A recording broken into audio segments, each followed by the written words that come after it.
So as someone who's flown a lot of domestic and international, I'm assuming international ended up being your cup of tea It did. because you ended up doing that. What would you say is the main different? I mean, I'm sure it's all different. Like you live on the backside of the clock, you're jet lagged. I mean, what? So I guess what about it appealed to you other than going to see the world? What about it is Well, sitting there for 12 hours appealing? other than getting to see the world, which was a great thing, seeing all these cities all over the place, I bet. it's the efficiency of my time. And I mentioned I was, the 737 shuttle captain for a while, doing domestic flying around. And that was really great because we had a nice, efficient day. We would get there and we would do up to 6 legs in one day. That was kind of rare. Normally it's about 4 legs a day, but That's up a to lot. 6. But you would stay with the same airplane. You'd stay with the same flight attendants. And we would avoid the major hubs like San Francisco or LA. We'd be flying the shorter places back and forth. And you could turn the airplane quickly. And so it was very efficient. You spent most of your day flying and very little time sitting around. They got rid of the shuttle, and then I would go to Denver, and I'd be switching out flight attendants, be switching out airplanes, sitting there waiting 3 hours. But the airplane that's coming in is late, or the flight attendants are late. And then from there, go to some other destination, finally get there. I arrive maybe an hour late, hour and a half late, something like that. And I've had a good long 12-hour day, and I've earned 5 hours of pay for that. Yeah, I hear you. And, that I just didn't like that. And then with the international flying, so let's say like a place like Sydney, fly down to Sydney, it's 14 hours of pay going down there in one day. And with Sydney, I would fly down there, have about 25 hours on the ground, really, something like that, 25, 28. At the hotel, you're looking at about maybe 24, 25 hours, actually. And then turn around and come back. And it's been a while now, I'm trying to remember, but I think for that trip, we'd get paid 28 hours, which is good for a 4-day trip.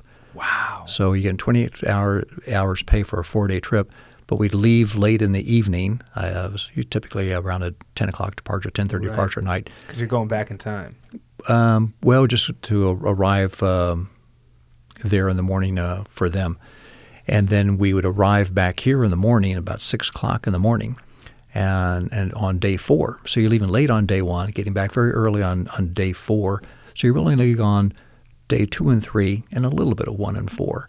And so I think I might have been gone 60 hours time away from base, and I'm getting paid for about half of that, 28 hours pay. Wow. Which is really good. So that's efficient flying. So when my car's in the parking lot, I want to be earning money. And you're not earning money when you're sitting at a gate waiting for the airplane to come in, or you're sitting on the airplane twiddling thumbs waiting for the flight attendants to make their connection and show up. Or if you're on a layover, sitting you're just getting paid per diem most of the time. And that's it. It's not a lot of per diem. So that's incredible. I didn't think so. Efficiency of flying, definitely international wins. Right. And so you get more. Bottom line with that is if you want to get, let's say, 80 hours a month or so, you can get your 80 hours a month in maybe 16 days, or you can get them in 20 days or so. And with that Sydney flying, it's great because you're only really looking like you wait 60 hours from home. That's 2.5 days. So you can get your flying time only being gone from home at really like 7.5 days, and you have the rest of the month off. Wow. So if that is the case, why don't all United pilots want to do international? Flying international is hard on your body. It is. So there's a lot of downsides to it. Right. What would be some downsides? Well, just the jet lag. That's it.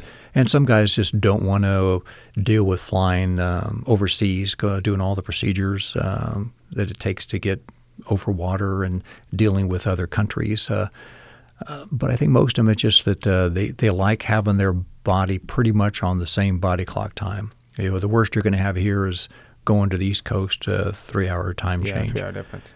Versus going like to New Delhi, India, and you're off by 11.5 or 12.5 hours, something like that. Wow. And It's hard, with dealing with the jet lag, and a lot depends on how long you are at the layover place, and a lot, sometimes you just can't sleep when you need to sleep.